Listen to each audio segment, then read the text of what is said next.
జీవితంలో సమస్యలను అధిగమించేలా తర్ఫీదు, విద్యారంగంలో విప్లవాత్మకమైన సంస్కరణలు కనీవినీరుగని పథకాలతో వైఎస్ఆర్సీ ప్రభుత్వం రాష్ట్రాన్ని దేశానికి ఆదర్శంగా నిలిపి ఇప్పుడు మరో అడుగు ముందుకేసింది. ఇప్పటికే ప్రభుత్వ పాఠశాలను సమూలంగా తీర్చిదిద్దిన ప్రభుత్వం వాటిలోని పేదంటి పిల్లలు ప్రపంచ స్థాయి పోటీని ఎదుర్కొనేలా తీర్చిదిద్దబోతోంది.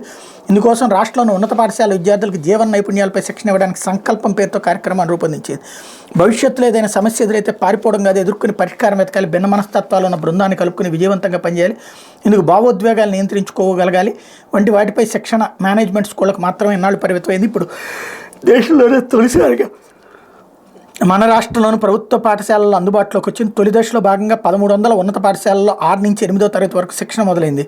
పాఠశాల విద్యాశాఖ మ్యాజిక్ బస్ ఇండియా ఫౌండేషన్ కలిసి ఉచితంగా ఈ శిక్షణ అందిస్తున్నాయి అన్నటువంటి వార్తని హైలైట్ చేశారు. లేకపోతే ఆంధ్రజ్యోతి, మాటలు చెప్పండి మాయలు చేయండి, 5 ఏళ్లలో ఏం చేశారు అడగద్దు, మళ్ళీ వస్తే అద్భుతాలు, రేవులు పరిశ్రమలతో రాష్ట్ర ఆదాయం పెంచేస్తారట, ఇంటింటికి వెళ్ళి చెప్పాలని వాలంటీర్లకు స్పెషల్ క్లాసులు, రంగంలోకి దిగిన ఎఫ్ఓఏలు, ఎక్కడికక్కడ మీటింగులు, ఇక పూర్తిస్థాయి వైసీపీ కార్యకర్తలుగా వాలంటీర్లు, జగన్ మిమ్మల్ని నమ్ముకున్నారని వేడుకోళ్ళు, ఈ 2 నెలల్లో యాక్టివ్గా ఉండాలని ఆదేశం, లేదంటే తొలగింపు తప్పదని హెచ్చరికలు, వేతనం పారితోషికం పేరుతో వాలంటీర్లపైన వాళ్ళ అంటూ జగన్ చెప్పాడు, మళ్ళీ గెలిస్తే చంద్రుడి వద్దకు తీసుకెళ్తాం, కావాలంటే అక్కడ 4వ రాజధాని కట్టిస్తామంటూ వాలంటీర్లు చెప్తారు అన్నటువంటి కోణంలో ఒక కార్టూన్ కూడా వేసుకొచ్చారు. ఖచ్చితంగా ప్రభుత్వం వాలంటీర్ల ద్వారా ఈ పని చేయిస్తుంది, నో డౌట్. అందులో దాని మీద విమర్శించడంలో కూడా తప్పేం లేదు. ఎట్ ద సేమ్ టైం వాళ్ళు మాత్రమే చెప్పగలుగుతారు అనుకుంటా. ఎందుకంటే ఒక ఇంటికి ప్రభుత్వ పాలన చేరిందా లేదా అంటే వాలంటీర్ సజీవమైనటువంటి సాక్ష్యం.